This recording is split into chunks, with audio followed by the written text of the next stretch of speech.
During lockdown, I've been asking for your suggestions for Top 10 Tuesdays. Patricia Jacobs suggested this. Have you ever considered doing a Top 10 movie characters you didn't want to die list? Honestly, I hadn't, but it sounded like a good idea, so I put it in a poll, and the audience overwhelmingly suggested it, so let's talk about it.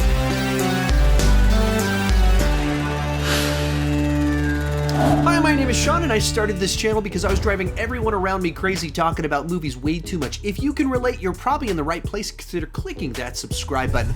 With that in mind, go ahead and join me down below in the comments section. Let me know, what movie characters did you not want to die? As we go into this, I'm gonna say the name of the movie, and if you haven't seen the movie, that's your spoiler warning to skip ahead to the next one. I won't say who dies until after I give some background on the movie, and then I'll kind of give that spoiler. So that is your spoiler warning, the title of the movie. If you haven't seen it, skip ahead. One more thing before we get started, I do have a companion video to this over on my Patreon page with 5 more movie characters that I did not want to die.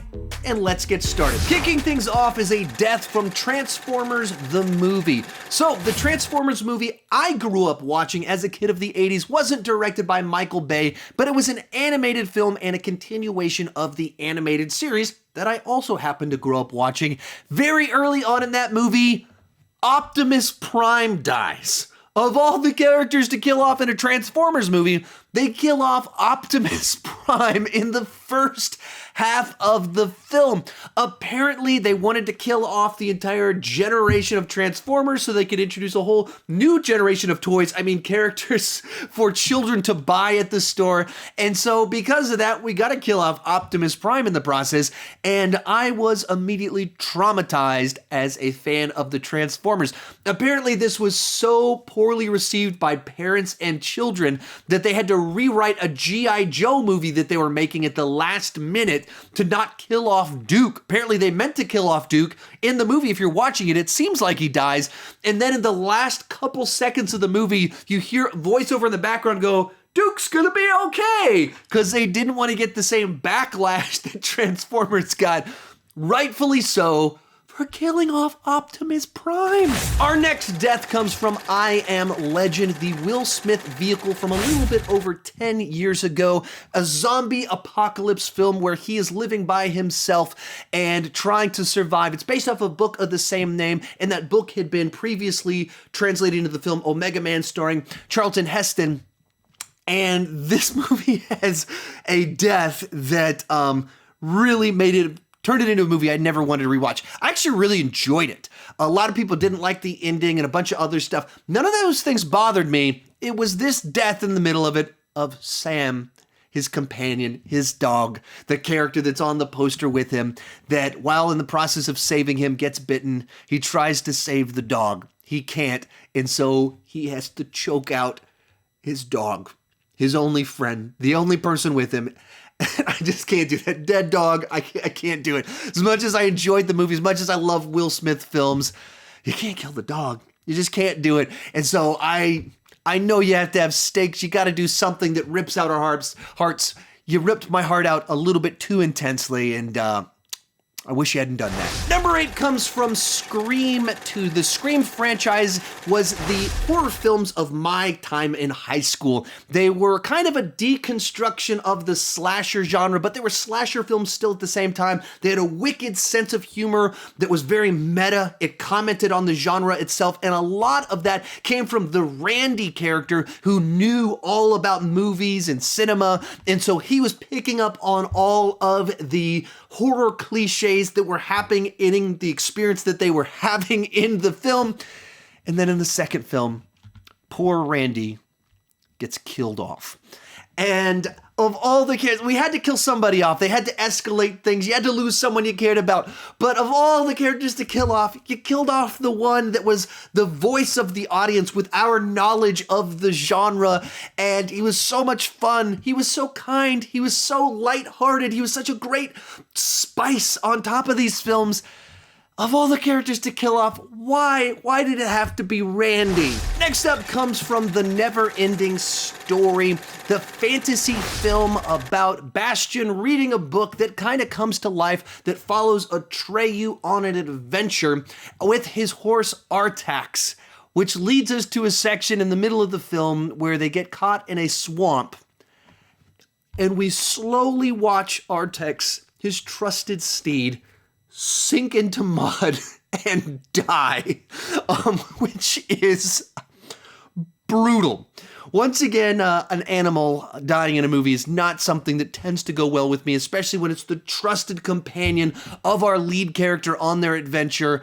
And when you slowly watch a horse get sucked into mud and die, that's brutal. That is a brutal thing to do to your audience, especially for a movie that kids are supposed to watch. And so as a young person, man, that was rough. Number 6 comes from Hook. Hook is Steven Spielberg's take on Peter Pan, involving a Peter Pan who left Neverland, grew up, and forgot all about it, but then Tinkerbell takes him back to rescue his kids, and he has to remember who he was and kind of rediscover that energy, that childlikeness that he had, played perfectly by Robin Williams. For the most part, it is kind of like this interesting adventure film that's an alternate take on Peter Pan for the whole family. And then in the finale, I think it gets a little bit too dark. Like, you're always trying to find that right balance of stakes and fear and danger, and you want a certain amount of darkness, and trying to figure that exact line can be a little bit tough. And in the finale of this film, you have Captain Hook, a grown man, kill a child, Rufio. And I saw this movie in the theater. I had all the toys. I actually still have some of the toys tucked away in my garage, and I've seen this movie so many times, and every time I watch it, I don't know.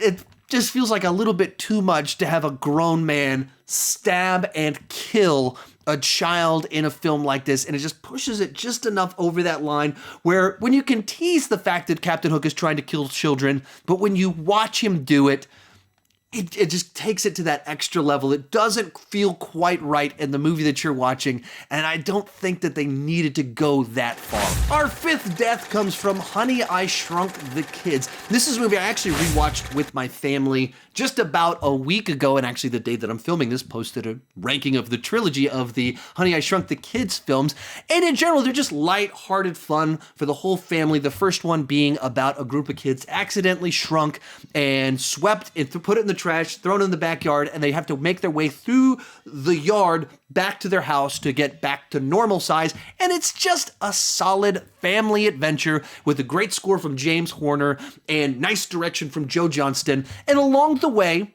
they meet a little ant who helps them out. And they ride on the ant, they give him a name, and so they have this trusted ant that helps them. At one point in time, they realize that, hey, we need to stop taking advantage of this ant. They give him something to eat, free him, let him go. That night, they sleep in a Lego, only to be awoken by a scorpion coming to kill them. And so these children, who are now itty-bitty, scorpion can easily kill them. And Aunty shows up, attacks the gigantic scorpion, and the scorpion fatally stings Aunty, and you're just watching Stinger stab Aunty in the back of the neck. You're like, oh, this turned really dark really fast. Once again, another movie I saw in the theaters 31 years ago, then rewatched it a week ago. And that sequence is just so brutal still to this day that that I just don't know that we needed to go quite that far and watch the ant getting smashed in the head repeatedly by a scorpion stinger and then have him die off a minute later in the film, in a movie that otherwise just lighthearted fun. That brings us to the Harry Potter franchise. Now, you could make a video titled Top 10 Harry Potter Characters That I Did Not Want to Die in the franchise in and of itself. I've said it many times before that I'm not like a Harry Potter fan. I've made my way through 3 of the books over the last couple of years, but I'm not someone that read the books before I saw the films or anything like that. My first exposure to these stories was watching the movies, and I didn't want to include all the people that I was like, oh no, you killed that person on this list. I just picked the one that for me ripped my heart out when it happened. You could have had any other number of characters that could be the one that you didn't want to die. They all can fit in this number 4 spot on the list. For me, it was Dobby. Such a cute, sweet little creature. And I'm watching the movie, and I might have known that he died because my wife was so much into the books. I don't remember which people she got emotional from reading the books, but I was watching that movie and was like, they didn't? Did they really just kill Dobby? And they did. They took our cute little guy that's so funny and lived this tortured life as a slave of the Malfoy family, and they killed him off.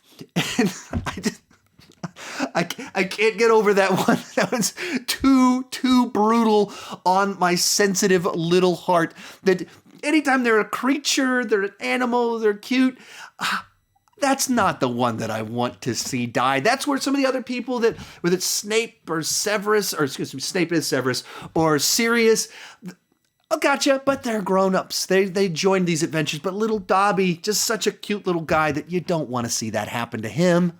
Real quick, before I give you my top 3, remember to share your picks down below in the comment section. Of course, our lists are going to be wildly different because we've seen different movies, and we connect with different characters, and we find justice and satisfaction in different things. So it's always just about what do we connect with. And that's the fun part about all of these lists.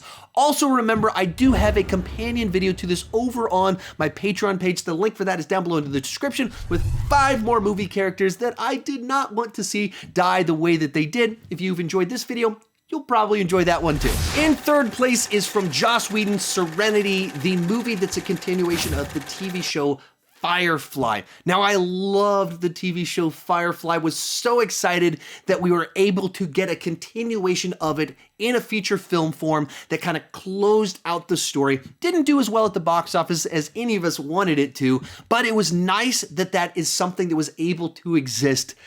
And then there's a death in there that I still haven't gotten over 15 years later. Right as we're going into the finale of the film, Wash the pilot crash lands the ship and then gets a spear in the chest and dies. So Joss Whedon is known for saying that when you have war, you have to have consequences, you have to have death. And so in the finales of his TV shows, all throughout his TV shows, characters would die because you had to have that to have credibility for all the action that was taking place. To feel the victory, you have to have the losses as well. And I think the way that he plays that out, I'm not always sure I like it because he believes that sometimes you just kind of have to have meaningless deaths in there where there's not a heroic sacrifice. It just happens. And when we had a TV show that was canceled too soon and you bring it back and we get the movie and they crash land and you think such this friendly, fun character played by Alan Tudyk's going to be okay. And then he dies. Sometimes it's a little bit too much for me, Joss Whedon, and that's not exactly the way that I wanted that to play out. Our runner-up is from Avengers Age of Ultron, another Joss Whedon film where once again, he believes that war has to have casualties, so somebody had to die in the finale of this film. But since most of our Avengers are big movie stars with big franchises, you can't kill off Thor, you can't kill off Iron Man, they've got more movies to be in. So what does he do? He introduces a set of twins with amazing powers gifted to them from an Infinity Stone, and in the 3rd act of the film, right after they become heroes, Quicksilver dies. And for me, this is one of the biggest wastes of the MCU. In fact, I did a video about that just yesterday, where you get a great actor, put him in a movie, give him a nice arc to where he starts as a villain, becomes a hero, and right as he starts to get rapport with the rest of the Avengers and starts having this banter back and forth with Hawkeye, he dies. And even the way he dies, it doesn't feel like it fully makes sense as to why, of all the things he does, all the people he saves, in this moment, he can't outrun the bullets. He can't find some sort of way to not get shot. And so it just always felt like a cheap way for Joss Whedon to have his death without actually having to kill off someone that we've had a history with. Instead of all these other characters that have been around for a while, because we thought they're going to do the Empire Strikes Back of the MCU. They're going to go dark. They're going to kill somebody off. And they did. They just killed the guy that we just met, and it wasted the character, and it even felt pretty cheap the way they did it. But without question, in first place are 2 deaths from Alien 3. If you've been around my channel for any amount of time, you know that Aliens is one of my favorite movies of all time. And you're probably aware that Alien 3 is the movie I hate the most. And it's not because it's a terribly made film.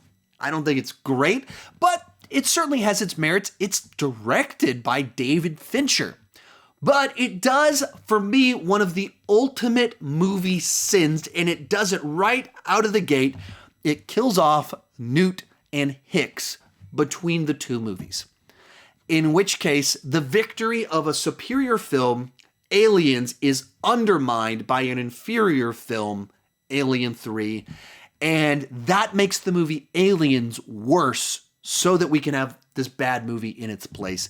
And I can just never get past that. Not that, like I said, not that there aren't things about Alien 3 that have merit to them, but the fact that right off the bat, they just die.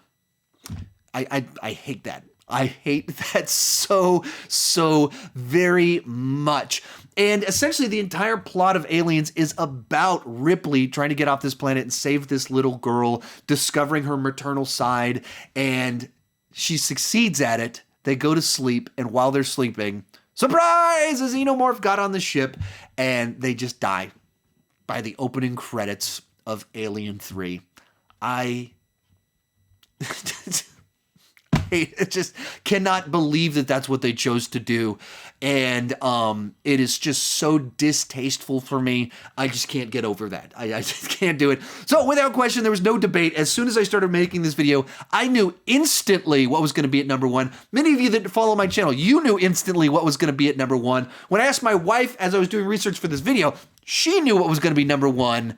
Absolutely, it's Newt and Hicks from the beginning of Alien 3. If you've enjoyed this video and want more like it, remember there's the companion video over on Patreon. Also, every Tuesday I'm doing these Top 10 Tuesdays, trying to get a lot of feedback for you guys in my community tab on YouTube to figure out what videos you want to see, but every Tuesday you'll get a new Top 10. Thank you so much for watching, and keep talking movies too much.